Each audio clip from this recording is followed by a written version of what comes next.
Hello friends, welcome to Creative Medicine. In this lecture, we will learn about. Hello friends, let us now learn two one-liners about homeostasis. What is homeostasis? Homeostasis is maintaining internal environment.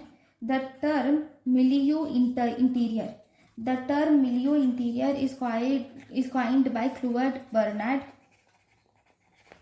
whereas the term wisdom of the body is coined by Starling. Then the term homeostasis. The term homeostasis is coined by Walter Cannon.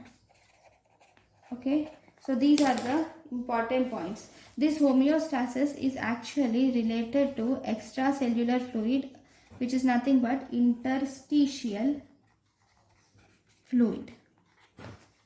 Thank you for watching. Thank you and thank you for watching.